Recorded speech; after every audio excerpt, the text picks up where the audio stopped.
Hey Periscope, how you doing? Oz MN, how you doing? How you doing? Hey. Wanted to do a quick scope today. Wanted to talk about no entitlements in business. Hey, how you doing, Chef MLK 86? So, wanted to do a quick scope. I'm actually on my way into a supermarket. I'll be very transparent. And I just came out of a meeting. What is the meeting? A meeting space that I am going to be booking for twice a month. I actually, should I say, grassroots organically built a entrepreneurial women's group here in New Jersey, the central part of New Jersey.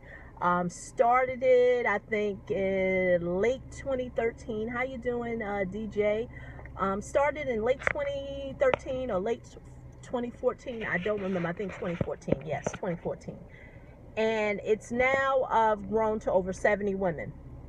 And so what we do is we meet personally to hold ourselves accountable. And then I was hosting a series of online webinars, helping business owners with some things that has helped me in business, as well as there's some other ladies who also share their expertise in their area of what it is that they know. So there has been a need to have these meetings live. So I actually came to an office space here in New Jersey. It's like a virtual space where it's up to you if you want to do a monthly commitment, but it's really I won't even, it's not an incubator, but it's more of the virtual offices where you have the opportunity to either pay as you meet with someone, or you can, do a month-to-month commitment. There's no long-term contract. So I actually looked into it because I want to start doing the workshops twice a month. Like I said, there's a need. So you may be wondering, okay, well, what does this have to do with entitlement? You have to pay to play. And what I mean by that, there's somebody that I know. I want to say, I know her on a personal level, in terms of she is friends of a very close girlfriend of mine that I've known since high school. My girlfriend is not in business. She's a school teacher. And so life happens, and there was a personal circumstance that, whereas, I got the chance to, the girl that I'm talking about, not my girlfriend, but her friend, that I got a chance to meet with. And so she was telling me that, she kind of has a business on the side, and she also works. So she texted me one day and wanted to talk to me, and expressed to me, her unhappiness with her job, where she's at in life, and how she would really like to take her business off, but she needs a little guidance. So I, did with her like I do with every other person, sent her a questionnaire to get an idea of where she is at in her business, and from there, see if it's a good fit. Well, lo and behold, she decided at this time that she was unable to go forward, which I understand. I am not one of those people. I know there's people out there that feel like, oh, you should figure out a way to pay for getting help. And my thing is this: I personally believe that I am not into convincing anyone to pay, because I know what is true in life. You can find the money to do the things that you want. And so I always ask the person, how important is it that you want to do whatever it is that you want to do? Because I know there has been times in my life when I wanted to either work with a particular person, or I wanted to go to a particular event. I had to find the means to pay. And that is the point that I'm making in this video. You have to pay to play. Anyone who has any type of success in business and personal life had to make an investment. And the sad thing is that people like to wear their problems on their shoulders and feel like, okay, well, these are my problems, and since I have these problems, I should be entitled to someone helping me for free. And what happens is that, and this is a very fragile place to be in business and in life, because it can spill over in your personal life, is that you will never take responsibility for what is going on in your life. And I am a big advocate of own your stuff. Whatever goes on in my life, whether it's personal and business, I always ask myself, okay, Lorelia, what is the lesson? Because the worst thing that you want to do is look around you or look at other people and say, okay, well, this happened because this individual did this. I can tell you there have been times in my business, and I'm talking about years ago when I had a brick and mortar. I remember in 2008 or 7. This was way before, me doing anything in social media, what have you. I was going through a brutal back and forth legal matter with a distraught and should I say con artist of a client. At that time in my life, it was real easy for me to always say, well, he did this and he did that, and if he had not did this, then this wouldn't have happened. But I eventually had to get to a point, and this is what I had to get help with, because I'll be honest with you, I was not wise enough to understand that I was supposed to own my stuff. I had to hire someone, a business coach at that time, who shared with me, Lorelia, own your stuff. If you look back at that situation that's going on, what could you have did different?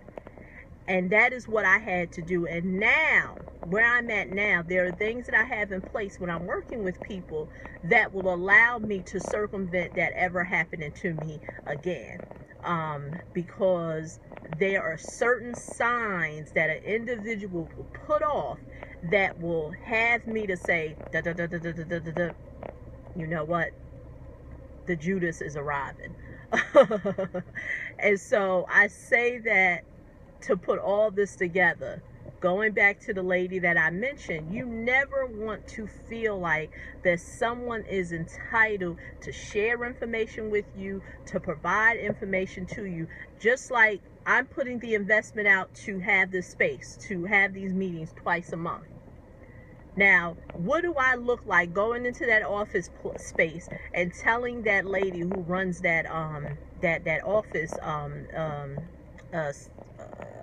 should I say that office creation? I can't think of the word.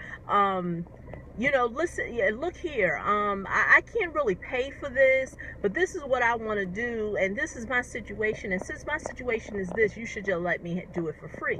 It doesn't happen. It doesn't happen nowhere in the world. You can't even go to a gas station and say, hey, listen here, Mr. Gas Attendant, my gas tank is almost on E.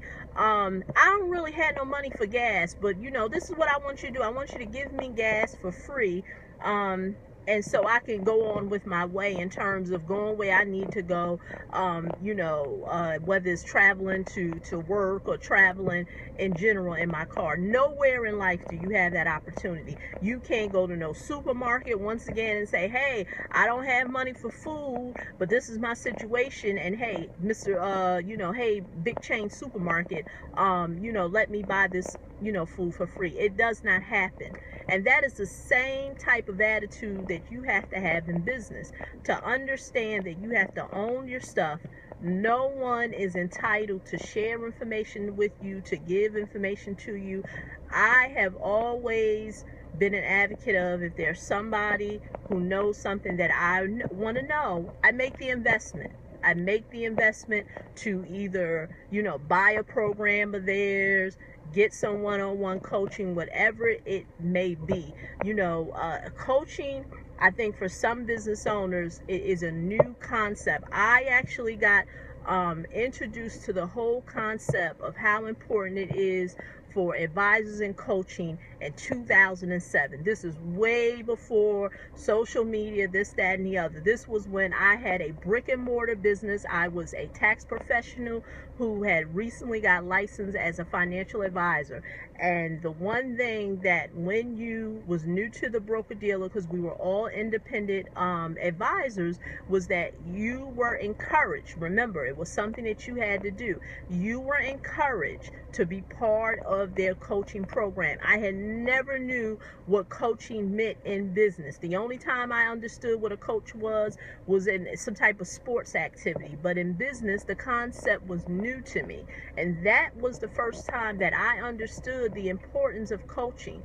You know, how important is it to see a successful financial advisor run their practice, and for you to be able to learn from that person. Like I said, you know, entitlement will get you nowhere. So that is really my rant for today. You know, Periscope, if you know someone, and I should have said this in the beginning, but my name is Brown, and I help business owners leverage their business expertise, using the internet. If you want to learn more about me, go to www.leverage-results.com. And looking forward to doing more scopes, and looking forward to sharing with you how the workshops are going to be going on. I'm looking forward to doing this. The group is growing. Like I said, we are at over 70 women, building some great outside relationships. I know I just recently ran into a business owner of my, that I know. She is in the fashion space. But she has created a very large movement in terms of Fashion Week here in New Jersey. She is going to be putting together some workshops on sponsorship, and I'm looking forward to going to that event that she's doing, as well as I've told her that I personally want to work with her, because I know some big name sponsors that she currently is working with, especially here in New Jersey. So once again, this is Lorelia. I am signing off. And again, to learn more about me, go to www.leverage-results.com. Okay, Periscope, I'll do another video possibly later, trying to do 2 of these a day, and looking forward to, you know, sharing information. Okay, bye-bye.